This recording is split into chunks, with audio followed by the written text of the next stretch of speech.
నమస్కారం. City cable news కి స్వాగతం. ముందుగా ముఖ్యాంశాలు. కాకినాడ జిల్లా డిఆర్సీ సమావేశంలో గత వైసీపీ ప్రభుత్వంపై మండిపడ్డ జిల్లా ఇన్ఛార్జ్ మంత్రి, రాష్ట్ర పురపాలక మరియు పట్టణ అభివృద్ధి శాఖ మంత్రి పి నారాయణ ఖజానా ఖాళీ చేసి 10,000 కోట్లు అప్పులు పెట్టి పాలన నిర్వీర్యం చేశారని ఆరోపణ. కాకినాడ తనిష్క్ జ్యువెలరీ షోరూంలో నకిలీ గన్తో బెదిరించి బంగారంతో దొంగ పరారి. షోరూం నిర్వాహకుల ఫిర్యాదుతో అప్రమత్తమై దొంగను పట్టుకుని బంగారం స్వాధీనం చేసుకున్న ట్రాఫిక్ పోలీసులు.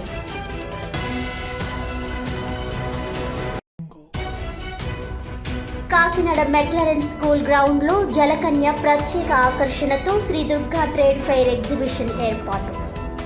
అండర్ వాటర్ టనల్ ఎగ్జిబిషన్ను లాంఛనంగా ప్రారంభించిన ప్రముఖ వ్యాపారవేత్త గ్రంథి బాబ్జీ, బీజేపీ సిటీ కన్వీనర్ గట్టి సత్యనారాయణ.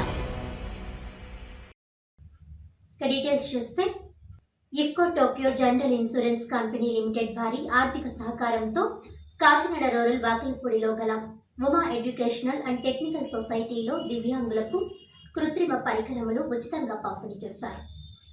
ఈ కార్యక్రమానికి ముఖ్య అతిథిగా కాకినాడ రూరల్ ఎమ్మెల్యే పంతం నానాజీ పాల్గొని దివ్యాంగులకు కృత్రిమ పరికరాలు పంపిణీ చేశారు.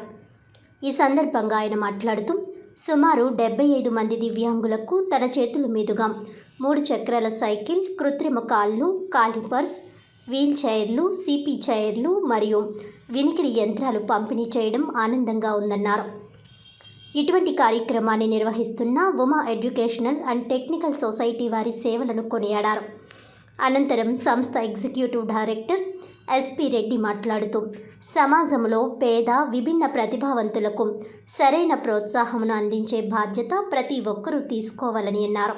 ఈ కార్యక్రమంలో కార్యదర్శి పిపి రంగారావు, గ్రామ జనసేన పార్టీ అధ్యక్షులు గంటా ప్రసాద్, టి వీరబాబు, గేదెల చిన్నారావు, కొల్లుబోయిన వీరబాబు, బాలాజీ, మాజీ వార్డు మెంబర్లు పెంకే వీరబాబు, కాలా శ్రీను, పెంకే శ్రీను, మాజీ సర్పంచ్ అడబాల రత్నప్రసాద్, కె నారాయణ రెడ్డి, ఇతర ప్రత్యేక ఉపాధ్యాయులు, జిల్లా దివ్యాంగుల పునరావాస కేంద్రం సిబ్బంది, ప్రత్యేక విద్యా శిక్షణ సిబ్బంది, ప్రత్యేక విద్యలో శిక్షణ పొందుతున్న విద్యార్థులు తదితరులు పాల్గొన్నారు.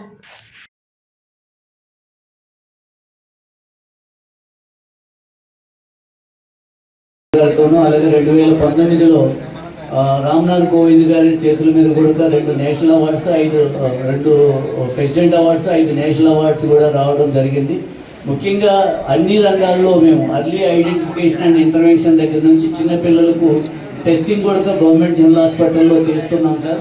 ఆ పిల్లలు high risk new born babies అంటారు. ఎవరైతే కొత్తగా పుట్టిన పిల్లలు ఉన్నారో వాళ్ళల్లో నెలలు నిండకుండా పుట్టినా కానీ, పుట్టిన వెంటనే ఏడవపోయినా కానీ, లేదా వాళ్లకు పుట్టిన తర్వాత ఫిట్స్ అట్లాంటివి వచ్చినా కానీ, బరువు తక్కువగా పుట్టినా కానీ వాళ్ళందరినీ కూడా high risk new born babies అంటారు. వాటిని గవర్నమెంట్ హాస్పిటల్లో టెస్ట్ చేసేసి వాళ్ళ మైండ్ లెవెల్ ఎలా ఉంది, అలాగే ఇన్కిడ్ లెవెల్ ఎలా ఉంది, చూపు లెవెల్ ఎలా ఉంది అని చూసి అప్పటి నుంచి కూడా వాళ్ళకి ఇంటర్వెన్షన్ స్టార్ట్ చేసినట్లయితే చాలా వరకు మైల్డ్ మోడరేట్ కేటగిరీ తీసుకెళ్ళొచ్చు సార్.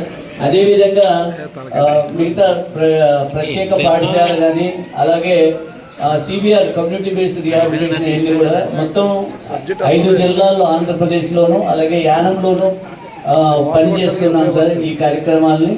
కాబట్టి ఇవి బ్రీఫ్గా ఇది సార్. అలాగే మన నానాజీ సారు వారు ఇంతకుముందు వారు శాసనసభ్యులు కాకముందు కూడా వారు గ్రంథాలయ చైర్మన్గా ఉన్నప్పుడు, అదేవిధంగా వారి పార్టీ కార్యాలయంలో ఉన్నప్పుడు కూడా దివ్యాంగులకు ఎంతో సహకారం అందించారు సార్. నేను చాలా మీటింగ్స్లో మీతో కలిసి చేయడం జరిగింది సార్. కాకినాడ రూరల్ మండలం తిమ్మాపురం గ్రామంలో గల మన్నా చర్చ్లో pastor reverend M David Kumar ఆధ్వర్యంలో క్రిస్మస్ వేడుకలు ఘనంగా నిర్వహించారు. ఈ సందర్భంగా సంఘ సభ్యులు ఘనంగా క్రిస్మస్ కేక్ కట్ చేసి అందరికీ పంచిపెట్టారు. ఈ కార్యక్రమానికి ముఖ్య అతిథిగా తిమ్మాపురం గ్రామ జనసేన పార్టీ ఇన్ఛార్జ్ మాధారపు తాతాజీ పాల్గొని క్రిస్మస్ శుభాకాంక్షలు తెలియజేశారు. గత 40 సంవత్సరాలుగా మన్నా చర్చి యందు దేవుణ్ణి ఆరాధించి క్రిస్మస్ వేడుకలు ఘనంగా నిర్వహిస్తున్నామని అన్నారు. అనంతరం ముఖ్య అతిథి చర్చ్ నిర్మాణానికి, అభివృద్ధికి కృషి చేసిన మాదారపు తాతాజీని సంఘ సభ్యులు మరియు reverend M David Kumar, Revanth, M Elisha Raja, Emmanuel, reverend Yesuratnam ఆధ్వర్యంలో దుస్సాలువతో ఘనంగా సన్మానించారు. ఈ కార్యక్రమంలో సంఘం పెద్దలు చంద్రరావు, వెలిశెట్టి నారాయణరావు, గంగా, తాళభక్తుల బుల్లబ్బాయి, సంఘ విశ్వాసులు మరియు యూత్ సభ్యులు పాల్గొన్నారు.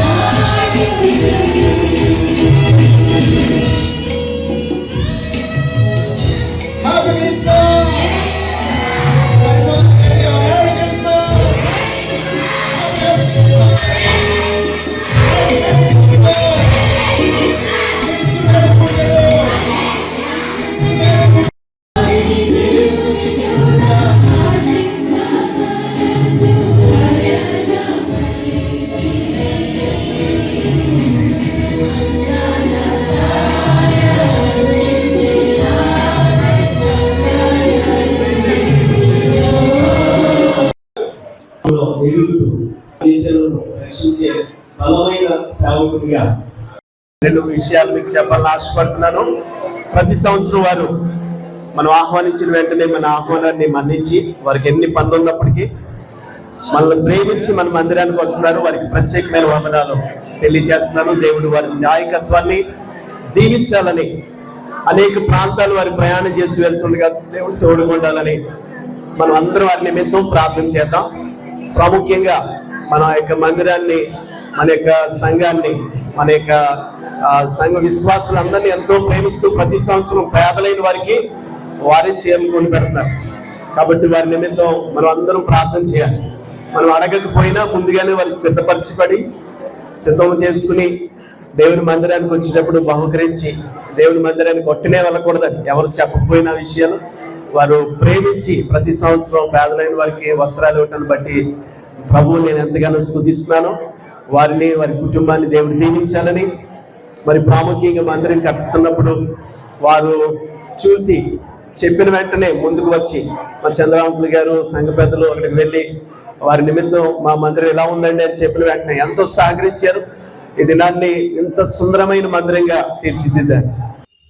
Mahatma Gandhi cancer hospital AICC సంయుక్త ఆధ్వర్యంలో కాకినాడ రూరల్ సర్పవరం గ్రామంలో గల ఎసోల్కోల్ వర్షిప్ సెంటర్లో మెడికల్ క్యాంప్ నిర్వహించినట్లు ఏఐసిసి అధ్యక్షులు రిక్కీ గౌటం, డాక్టర్ సుధానంద తెలిపారు. ఈ సందర్భంగా రిక్కీ గౌటం మాట్లాడుతూ మహాత్మా గాంధీ క్యాన్సర్ హాస్పిటల్ వైద్యులు డాక్టర్ సదానంద, డాక్టర్ నవ్య ఆధ్వర్యంలో స్థానిక మహిళలకు వైద్య పరీక్షలు నిర్వహించినట్లు తెలిపారు. అదేవిధంగా హాస్ని డెంటల్ క్లినిక్ ఆధ్వర్యంలో దంత పరీక్షలు, పిఠాపురం సిఎంసి కంటి హాస్పిటల్ ఆధ్వర్యంలో కంటి పరీక్షలు నిర్వహించినట్లు తెలిపారు. గురువారం నాడు కోటనందూరు, కాకినాడ, పెద్దాపురం తదితర ప్రాంతాల్లో మెడికల్ క్యాంపులు నిర్వహిస్తున్నట్లు వెల్లడించారు. ఈ మెడికల్ క్యాంపులను ప్రజలు సద్వినియోగం చేసుకోవాలని పిలుపునిచ్చారు. ఈ వైద్య శిబిరానికి కొమిశెట్టి శ్రీహర్ష, దుర్గా సోముప్రసాద్ చారిటబుల్ ట్రస్ట్ వారు మందులు అందజేసినట్లు తెలిపారు. ఈ కార్యక్రమంలో డాక్టర్ తన్మయి రామచంద్ర, సిఎంసి పిఠాపురం కంటి విభాగం వైద్య సిబ్బంది, మహాత్మా గాంధీ డాక్టర్లు, సిబ్బంది, P Srinubabu, camp outreach coordinator Swathi, D Charles, Santosh, Karunakar, Monomusetti Kumar, Devisetti Salman, volunteer Virendra, Badri తదితరులు పాల్గొన్నారు. కూడా వేయించవచ్చు. పెళ్ళైన వాళ్ళకైతే హెచ్పివి డిఎన్ఏ టెస్ట్ అనే ఒక టెస్ట్ చేసి అది నెగిటివ్ వస్తే వ్యాక్సినేషన్ వేయిస్తాము. పాజిటివ్ వస్తే ఆ రిపోర్ట్ కనుక అప్పుడు మనం ఖచ్చితంగా స్క్రీనింగ్ చేయించుకోవాలి, అంటే మళ్ళీ తనిఖీలు చేయించుకోవాలి. ఎందుకు? క్యాన్సర్ కణాలు ఉన్నాయేమో, వచ్చే అవకాశం ఉందేమో అని ఒక డౌట్తో. ఎవరి దగ్గర దొరుకుతాయి టీకాలు? మనకి పురుళ్ళు పోస్తారే గైనకాలజిస్ట్, వాళ్ళ దగ్గర దొరుకుతాయి. పిల్లల డాక్టర్, పిడియాట్రిషియన్ దొరుకుతాయి. Any cancer centres, high cancer centres, హాస్పిటల్స్లో దొరుకుతాయి. మా దగ్గర కూడా ఉన్నాయి. ప్రయర్ అపాయింట్మెంట్స్ తీసుకుని వెళ్ళి చక్కగా వేయించుకోండి. ఇంకా పర్సనల్ డౌట్స్ ఉంటే నా దగ్గరికి రండి. ఇవి కాకుండా లైఫ్ స్టైల్ మోడిఫికేషన్ అనేది చాలా చాలా చాలా ఇంపార్టెంట్. ఎందుకు ఇంపార్టెంట్? మన జీవన శైలి కరెక్ట్గా ఉంటే చాలా రకాల జబ్బులు మనం నయం చేయగలుగుతాము. ఎలా? MEDS అనే పద్ధతి ఫాలో అయితే కనుక ఖచ్చితంగా మన ఆరోగ్యం మన చేతిలోనే ఉంటుంది. M అంటే మెడిటేషన్ అండ్ మెడికేషన్. మెడిటేషన్ ఎందుకు అంటున్నానంటే ఖచ్చితంగా డైలీ ఒక 10 minutes అయినా మినిమం మనం మెడిటేట్ చేయగలిగితే క్రానిక్ ఇన్ఫ్లమేషన్ అంటే మన ఒంట్లో ఏదైనా వాపు లేదంటే జబ్బు ఏదైనా జ్వరం వచ్చే ముందు మనకు ఒక నలత ఉంటుంది కదా, ఆ నలత అన్నది తగ్గుతుంది. ఇంకొక విధంగా చెప్పొచ్చు అంటే chronic inflammation also causes cancer. Cancer కూడా లాంగ్ రన్లో క్యాన్సర్ కూడా వచ్చే సూచనలు ఉంటాయి. కాబట్టి దాన్ని తగ్గించటం కోసం అని మనం మన ప్రయత్నంగా మెడిటేషన్ అన్నది చేయాలి. మెడికేషన్ ఎందుకంటే చాలా అవసరం. MED అంటే డైట్. కంప్లీట్గా పోషక ఆహారం తీసుకోవడాన్ని డైట్ అంటారు. తిండి ఎక్కొట్టడాన్ని డైట్ అనరు. ఎక్కడ కూడా పప్పు, అన్నం, చారు, కూర, ఏదైనా ప్రోటీన్ ఇట్లా ఇది కంప్లీట్ పోషకాహారం అన్నది మనిషికి చాలా చాలా అవసరం. ఇప్పుడు ఎస్ అన్నది చాలా ఇంపార్టెంట్. నిద్ర, స్లీప్ సగానికి సగం. అంటే ఇప్పుడు ఏదైనా బాగోకపోతే సుస్థి చేస్తే డాక్టర్ రెస్ట్ తీసుకోమంటారు. చాలామంది ఏం చేస్తారు, ఆ రోజు ఆఫీస్లో లీవ్, డాక్టర్ రెస్ట్ తీసుకోమన్నారండి మాకు లీవ్ ఇవ్వండి అని మా ప్రిస్క్రిప్షన్ తీసుకెళ్ళి HR దగ్గర సబ్మిట్ చేస్తారు.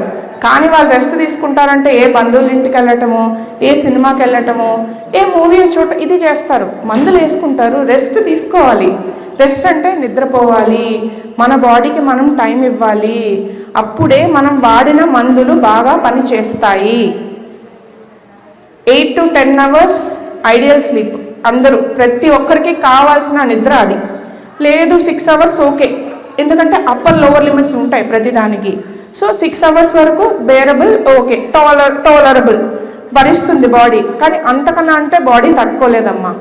And 10 hours is beauty sleep అంటారు. 10 గంటలు పడుకునే వాళ్ళు ఎంత తిన్నా కూడా సన్నగా ఉంటారు, బాగుంటారు, ఆరోగ్యంగా ఉంటారు. అదే ఏదో ప్రాబ్లం ఉంది, ఫర్ ఎగ్జాంపుల్ ఎవరో క్యాన్సర్ డయాగ్నోస్ అయింది, ట్రీట్మెంట్ తీసుకుంటున్నారు అంటే వాళ్ళు ఖచ్చితంగా 12 గంటలు పడుకోవాలమ్మా. ఎందుకు అంటే మందులు బాగా పనిచేస్తాయి. దాంతోపాటు వాళ్ళకి ప్రశాంతత ఉంటుంది, లోపల పీస్ ఆఫ్ మైండ్ ఉంటుంది. నిద్రే సగం రోగాలన్నీ నివారించగలుగుతుంది. సో MEDS ఫాలో అవ్వాలి అందరూ. 3 పాయింట్లు మీరు ఇప్పుడు ఇక్కడి నుంచి వెళ్ళిన తర్వాత గుర్తుపెట్టుకోవాల్సిన 3 పాయింట్లు. 1, క్యాన్సర్ అనే పదం వినగానే మీరు భయపడ.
తమ సమస్యలు పరిష్కారం చేయాలని డిమాండ్ చేస్తూ పట్టణ ఇంజనీరింగ్ ఉద్యోగులు కాకినాడ కలెక్టరేట్లో జిల్లా ఇన్ఛార్జి మంత్రి పొంగూరి నారాయణను కలిసి వినతి పత్రం అందజేశారు.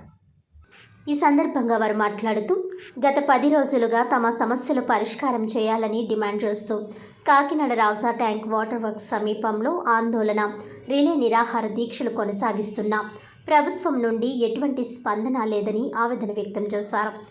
దీంతో బుధవారం జిల్లా కలెక్టర్ కార్యాలయంలో DRC సమీక్షా సమావేశానికి జిల్లా ఇన్ఛార్జ్ మంత్రి, పట్టణాభివృద్ధి శాఖ మంత్రి P. నారాయణ హాజరవుతారని తెలుసుకుని కలెక్టరేట్కు చేరుకుని మంత్రి నారాయణకు వినతి పత్రం అందజేసినట్లు తెలిపారు.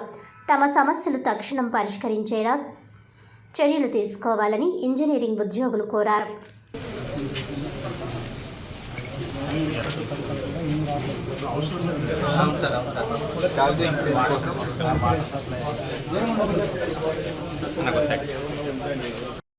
గట్టిగా చెప్పా. ఓకే. మేము ఈరోజు రాష్ట్ర ఆంధ్రప్రదేశ్ మున్సిపల్ ఇంజనీరింగ్ సెక్షన్ సంఘం తరఫున మేము గత 10 రోజులుగా సమ్మె చేస్తున్నాము. ముందుగా సిడిఎంఏ గారికి తెలియపరిచి, అందువల్ల 10 రోజుల నుంచి మేము ఈ లోకల్ ఎమ్మెల్యే గారికి, నారాయణ గారికి, అలాగే కొండబాబు గారికి మేము వినతిపత్రాలు ఇవ్వడం జరిగింది. అలాగే ప్రజలకి ఇబ్బందుల దృష్ట్యా మేము వాటర్ సప్లైలోని స్ట్రీట్ లైటింగ్ ఆన్ ఆఫ్కి కొంతమంది సిబ్బందిని పంపించి ప్రజలకి ఎటువంటి ఇబ్బంది లేకుండా మంచినీటి సౌకర్యం కానీ ఈ స్ట్రీట్ లైటింగ్ కానీ ఎటువంటి ఇబ్బందులు లేకుండా ఎమర్జెన్సీ సప్లైగా అందరూ అందుబాటులో ఉండేలాగా మా సిబ్బందిని పంపించి శాంతియుతంగా సమ్మె చేసుకుంటున్నాము. ప్రస్తుతం మాకు అందరికీ కూడా 13,087 రూపాయలు రావడం వల్ల జీతం వస్తుంది. దీనికి అధిక ధరలు బట్టి కుటుంబ పోషణ కష్టమయ్యే చాలామంది అప్పుల పాలు అయిపోతున్నారు. కావున ఈ సమ్మె ద్వారా కొంచెం మా కష్టాలందరూ గుర్తించి ప్రభుత్వం వారు చర్యలు తీసుకుంటారని చెప్పేసి ఇక్కడ ఈరోజు మన మున్సిపల్ మినిస్టర్ గారికి ఈ వినతిపత్రం ఇచ్చి తెలియజేయడం జరిగింది. వారు సానుకూలంగా మాట్లాడి మాకు జీతం పెంచుతారని ఆశించాలని కోరుకుంటాము. అలాగే ఎవరికి కూడా ఇదే జీతంకి సిఎఫ్ఎంఎస్ నెంబర్ ఇవ్వడం వల్ల ఎంప్లాయీని చూపించడం వల్ల కనీసం ఇంట్లో ఎవరికైనా పెన్షన్ ఉన్నా కానీ ఆ పెన్షన్ కూడా ఇవ్వకుండా అమ్మఒడి కానీ సంక్షేమ పథకాలు ఏమీ రావట్లేదు.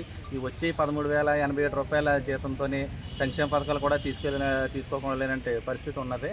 అందువల్ల అందరూ ఇబ్బందులు పాలవుతున్నారు. కావున ఇప్పుడు ఇదివరకు హెల్త్ వారికి 21,000-24,000 ఇస్తున్నారు. అలాగే కనీసం మాకు 13,000 ఉండిపోయింది. ఈ గత ప్రభుత్వంలో, వైసీపీ ప్రభుత్వంలో మమ్మల్ని విడదీసి మాకు తక్కువ శాలరీలో ఉండిపోయి ఇదివరకు ఎప్పుడు పెరిగినా కానీ అందరికీ కలిపి పెరిగింది. కానీ గత ప్రభుత్వం మమ్మల్ని అన్యాయం చేసి వాళ్ళని హెల్త్ వాళ్ళకే పెంచి మా ఇంజనీరింగ్ సెక్షన్లో ఉన్న water supply, street lighting, park మజ్దూరు ఇటువంటి వాళ్ళని ఇంజనీరింగ్ సెక్షన్లో ఉన్న వాళ్ళని పెంచకుండా మాకు అన్యాయం చేశారు.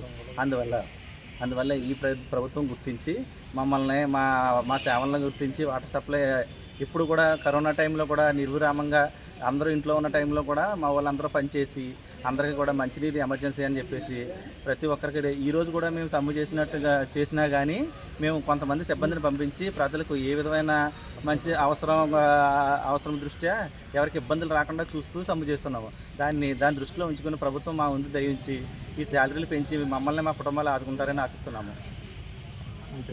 ఇట్లా వీరబాబు, ఇక్కడ కాకినాడ మున్సిపల్ కార్పొరేషన్. రంపచోడవరంలో గిరిజన గురుకుల అవుట్సోర్సింగ్ ఉపాధ్యాయులు చేస్తున్న ధర్నా బుధవారంతో 33వ రోజుకు చేరుకుంది. యూటీఎఫ్ నాయకుల ఆధ్వర్యంలో బుధవారం గిరిజన అవుట్సోర్సింగ్ టీచర్లు వినూత్న రీతిలో రంపచోడవరం పుర వీధుల్లో భిక్షాటన చేసి తమ నిరసన వ్యక్తం చేశారు. ఈ సందర్భంగా వారు మాట్లాడుతూ ఈ గురుకులాలనే నమ్ముకొని పనిచేస్తున్న 1659 అవుట్సోర్సింగ్ ఉపాధ్యాయుల సమస్యలు పరిష్కరించాలని డిమాండ్ చేశారు. అవుట్సోర్సింగ్ విధానం నుంచి కాంట్రాక్ట్ విధానంలోనికి మార్పు చేసి 2022 పిఆర్సీ ప్రకారం జీతాలు చెల్లించాలని కోరారు. 2024 డిఎస్సి నుంచి తమ పోస్టులు మినహాయించి ఉద్యోగ భద్రత కల్పించాలని అన్నారు. రాష్ట్రంలో ఏ గురుకులాల్లో కూడా ఈ అవుట్సోర్సింగ్ విధానం లేదని, ఒక్క ఈ గిరిజన గురుకులాల్లో మాత్రమే ఈ విధానం ఎలా అమలవుతుందని ప్రశ్నించారు. గత 15-20 సంవత్సరాల నుంచి ఈ గురుకులాలని నమ్ముకొని పనిచేస్తున్నామని, తమకు న్యాయం చేయాలని కోరారు. ఈ కార్యక్రమంలో యూటీఎఫ్ రంపచోడవరం అధ్యక్షులు సనాతన బాబు, యూటీఎఫ్ నాయకులు, ITDS sub committee convener K Adireddy, ప్రధాన కార్యదర్శి కృష్ణ, సిపిఎం నాయకులు లోతా రామారావు, అవుట్సోర్సింగ్ ఉపాధ్యాయులు నాయకులు శామ్యూల్, తాతాజీ, అనంతకుమారి, అవుట్సోర్సింగ్ ఉపాధ్యాయులు, విద్యార్థిని సంఘాల జాయింట్ యాక్షన్ కమిటీ గౌరవ అధ్యక్షులు ఐవి రమణ, యూటీఎఫ్ మండల నాయకులు, యూటీఎఫ్ కార్యకర్తలు తదితరులు పాల్గొన్నారు. అవుట్సోర్సింగ్ వద్దు, మాయిదారి అవుట్సోర్సింగ్, మాయిదారి అవుట్సోర్సింగ్, మాయిదారి అవుట్సోర్సింగ్, ఉపాధ్యాయ వ్యవస్థల అవుట్సోర్సింగ్ విధానాన్ని, ఉపాధ్యాయ వ్యవస్థల అవుట్సోర్సింగ్ విధానాన్ని, ఉపాధ్యాయ వ్యవస్థల అవుట్సోర్సింగ్ విధానాన్ని 2022 పిఆర్సీ ప్రకారం జీతాలు, 2022 పిఆర్సీ ప్రకారం జీతాలు, ఉద్యోగ భద్రత, ఉద్యోగ భద్రత, ఉద్యోగ భద్రత. ప్రభుత్వం ప్రభుత్వం వెంటనే ప్రభుత్వం వెంటనే గిరిజన శాఖ మంత్రి గారు వెంటనే గిరిజన శాఖ మంత్రి గారు వెంటనే అధికారులు వెంటనే గిరిజన శాఖ మంత్రి గారు వెంటనే అధికారులు మాయిదారి అవుట్ సోర్సింగ్ మాయిదారి అవుట్ సోర్సింగ్ మాయిదారి అవుట్ సోర్సింగ్. కాకినాడ జిల్లా కేంద్రం కాకినాడలో తనిష్క్ జ్యువెలరీ షోరూంలో ఒక ఉద్యోగిని గన్తో బెదిరించి బంగారం దోచుకెళ్లిన సంఘటన బుధవారం నగరంలో సంచలనం సృష్టించింది. తనిష్క్ జ్యువెలరీ షోరూంలో నగలు కొనుగోలు చేయడానికి వచ్చినట్లు వచ్చి అక్కడ పనిచేస్తున్న ఉద్యోగిని నకిలీ గన్తో బెదిరించి ఓ యువకుడు బంగారంతో ఉడాయించాడు. దీంతో వెంటనే షాప్ నిర్వాహకులు పోలీసులకు సమాచారం అందించడంతో అప్రమత్తమైన పోలీసులు తక్షణమే స్పందించి వార్పు రోడ్డు ఫారెస్ట్ ఆఫీస్ దగ్గర దొంగను పట్టుకొని అదుపులోకి తీసుకున్నారు. దొంగ నుండి బంగారం గన్ను ట్రాఫిక్ పోలీసులు స్వాధీనం చేసుకున్నారు. స్వాధీనం చేసుకున్న గన్ డమ్మీ గన్గా గుర్తించిన పోలీసులు దొంగను 1 టౌన్ పోలీస్ స్టేషన్కు తరలించారు.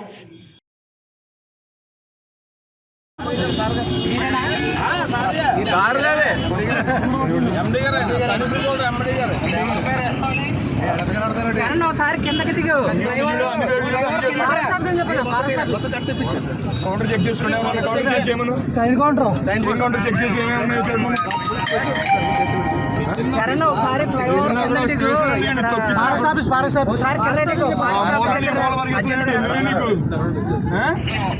గన్ను తీస్తావు నువ్వు గన్ను పోయి వాళ్ళ కనబడతారు ఉడవక్కలు పెస్ట్లు ఒకటి వేసుకొచ్చి బొమ్మ పెస్ట్లు ఏబెడితే ఇంకేస్తా అనుకున్నావా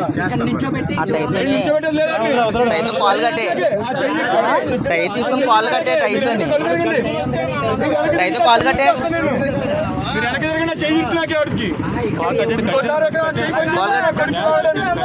లాక్కూడదు చెయ్యి ఇంకోసారి ఎవరు లాక్కూడదు. గురుగారు గన్ను కాదు అది పాయింట్ బ్లాంక్ లో బెగ్గని చేశాడు.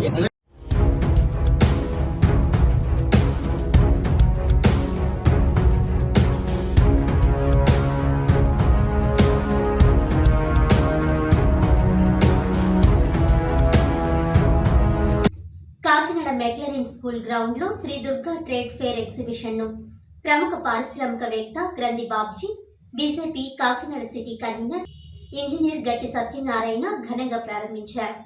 ఈ సందర్భంగా వారు మాట్లాడుతూ శ్రీ దుర్గా ట్రేడ్ ఫేర్ ఎగ్జిబిషన్లో అండర్ వాటర్ టన్నెల్, జలకన్య వంటి ఆకర్షణీయ ఏర్పాట్లు కాకినాడ పరిసర ప్రాంత ప్రజలను ఆహ్లాదపరుస్తాయని అన్నారు. అంతేకాక ఎగ్జిబిషన్ ముఖద్వారం సొరచేప ఆకారంలో ఆకర్షణీయంగా నిర్మించి సొరచేప నోటిలోనికి వెళ్తున్నట్లుగా అరుదైన రీతిలో దీనిని డిజైన్ చేశారని అన్నారు. కాకినాడ నగర పరిసర ప్రాంతాలకు చెందిన ప్రజలు ఎగ్జిబిషన్ను తిలకించాలని కోరారు. ఈ కార్యక్రమంలో కూటమి నాయకులు బచ్చు శేఖర్, బొబ్బిలి గోవింద్, చింతా మాణిక్యం, నేమాని సత్యనారాయణ, దౌలూరి భద్రరావు తదితరులు పాల్గొన్నారు. ఒకసారి భయ్యా వెనక్కి రావయ్యా.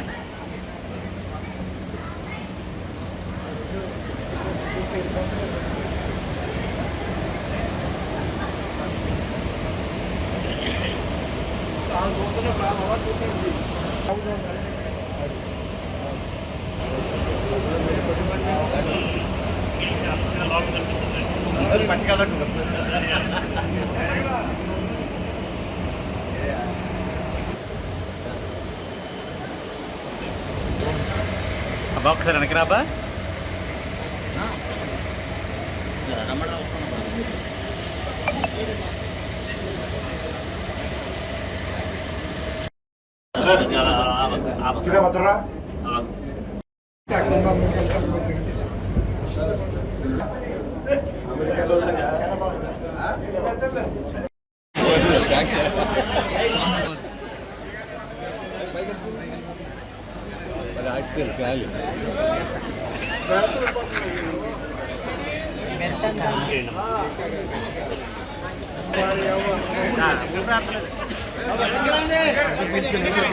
బ్రదర్కి వెనక్కి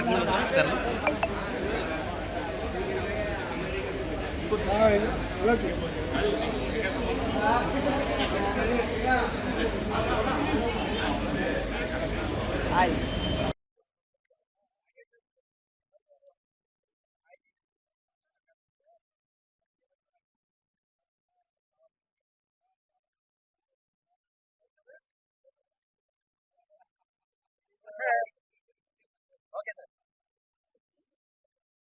వేదికని అలంకరించిన పెద్దలందరికీ కూడా ముందుగా నా యొక్క అభినందనలు.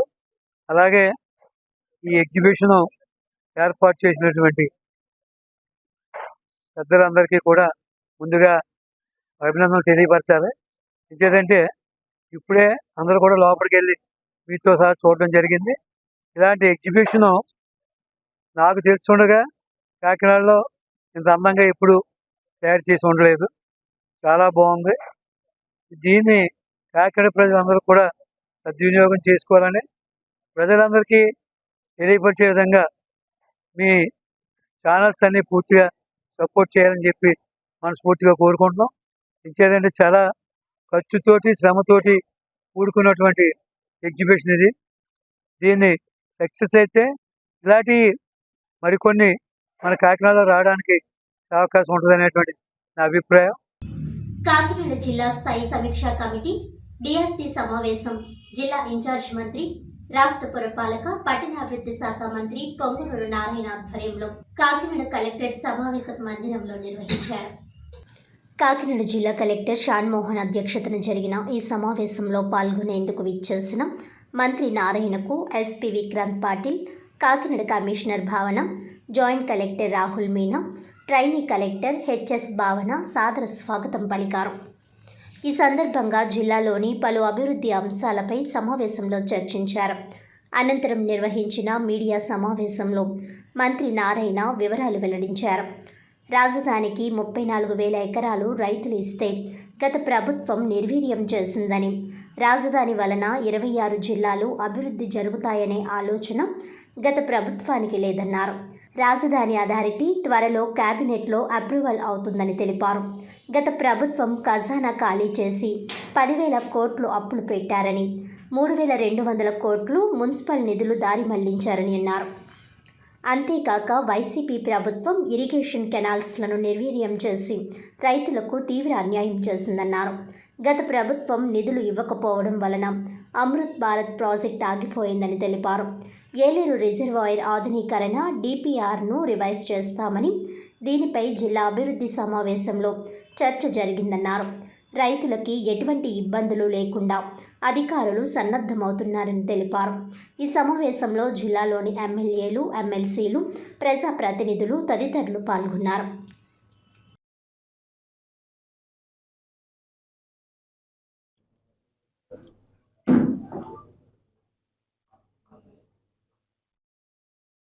ఎన్ఆర్జీఎస్కి యాక్చువల్గా ఈ యొక్క రైతులు ఏదైతే ఉండారో వాడు వర్కర్స్ లేబర్ దాన్ని ఏమన్నా అనుసంధానం చేయగలరని అడిగారు. అది కేంద్ర ప్రభుత్వం యొక్క పరిధిలో ఉండేది. దాన్ని కూడా యాక్చువల్గా కేంద్రంతో యాక్చువల్గా ముఖ్యమంత్రి గారిని సంప్రదించి వీలైతే చేయడానికి ప్రయత్నిస్తామని చెప్పడం జరిగింది. అదేవిధంగా ఇరిగేషన్ కెనాల్స్లో షట్టర్స్ ఓపెన్ కావట్లేదు, ఓపెన్ అయినా సరిగా పనిచేయట్లేదు అన్నారు. దాన్ని కూడా యాక్చువల్గా ఇమీడియట్గా స్టడీ చేసి అవన్నీ అయ్యే తరచు ఇది రాష్ట్రం మొత్తం ఉంది. అన్ని దగ్గరలో ఈ షట్టర్స్ అంటే గత 5 సంవత్సరాల్లో గత వైసీపీ ప్రభుత్వం దాన్ని అసలు నిర్వీర్యం చేసింది. ఈ యొక్క ఇరిగేషన్ కెనాల్స్ దాని మీద ఉన్న షట్టర్స్ వాటి గురించి పట్టించుకోవాలా, ఎక్కడికక్కడ స్ట్రక్ అయిపోయినాయి. అవి రెగ్యులర్గా మెయింటైన్ చేస్తుంటేనే ఆ గ్రీస్ అదేసి దాన్ని వాడుతూ ఉంటేనే పనిచేస్తాయి. అవి కంప్లీట్గా నిన్న యాక్చువల్గా ఇదే మీటింగ్ నెల్లూరులో జరిగింది. అక్కడైతే షట్టర్ ఓపెన్ చేయాలంటే ఓపెనే కాలేదంట, అక్కడ దాన్ని వదిలేశారు. ఇలా రాష్ట్రం మొత్తం మీద ఉంది. ఆ యొక్క ఇరిగేషన్ డిపార్ట్మెంట్ అంతా మాట్లాడి అవి ఇమీడియట్గా అయ్యేటట్టుగా చూడమని చెప్పినాము. అదేవిధంగా మోడర్నైజేషన్ ఆఫ్ ఏలూరు రిజర్వాయర్ ఇవన్నీ కూడా యాక్చువల్గా దానికి 848 కోట్లతో ఆల్రెడీ ఫేజ్ 1, ఫేజ్ 2లో ఎస్టిమేషన్స్ వేసి దాన్ని రెడీ చేశారు. అయితే ఈరోజు శాసనసభ్యులు ప్రజాప్రతినిధులు ఇచ్చిన సలహా ఏంటంటే నీటి సంఘాలు వస్తున్నాయి, ఆల్రెడీ అయిపోయినాయి, వాళ్ళకి ఎంతో అనుభవం ఉంది. వాళ్ళ సలహాలు తీసుకొని ఈ డిపిఆర్ని రివైజ్ చేయమన్నారు. కలెక్టర్ గారికి అదే ఆదేశించాను. మీరు ఈ డిపిఆర్ని యాజ్ కాకుండా మళ్ళీ ఈ డిపిఆర్ని ఆ కన్సర్న్ నీటి సంఘాలతో మాట్లాడి వాళ్ళ సలహాలు తీసుకొని అధికారులు రివైజ్ చేసి సబ్మిట్ చేస్తే ముఖ్యమంత్రి గారికి సబ్మిట్ చేసి దాని మీద యాక్షన్ ప్లాన్ తీసుకొని ముందుకు పోవడం జరిగిందని చెప్పారు. వార్తలను ముఖ్యాంశాలు మరోసారి. కాకినాడ జిల్లా డిఆర్సీ సమావేశంలో గత వైసీపీ ప్రభుత్వంపై మండిపడ్డ జిల్లా ఇన్ఛార్జ్ మంత్రి, రాష్ట్ర పురపాలక మరియు పట్టణ అభివృద్ధి శాఖ మంత్రి పి నారాయణ. ఖజానా ఖాళీ చేసి 10,000 కోట్లు అప్పులు పెట్టి పాలన నిర్వీర్యం చేశారని ఆరోపణ. కాకినాడ తనిష్క్ జ్యువెలరీ షోరూంలో నకిలీ గన్తో బెదిరించి బంగారంతో దొంగ పరారీ. షోరూం నిర్వాహకుల ఫిర్యాదుతో అప్రమత్తమై దొంగను పట్టుకుని బంగారం స్వాధీనం చేసుకున్న ట్రాఫిక్ పోలీసులు.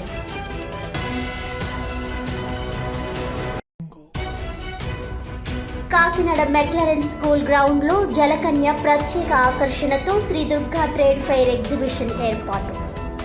అండర్ వాటర్ టనల్ ఎగ్జిబిషన్ను లాంఛనంగా ప్రారంభించిన ప్రముఖ వ్యాపారవేత్త గ్రంథి బాబ్జీ, బీజేపీ సిటీ కన్వీనర్ గట్టి సత్యనారాయణ. ఈనాటి వార్తలు ఇంతటితో సమాప్తం. తిరిగి వచ్చే బులెటిన్లో మళ్ళీ కలుద్దాం. అంతవరకు సెలవు. నమస్కారం.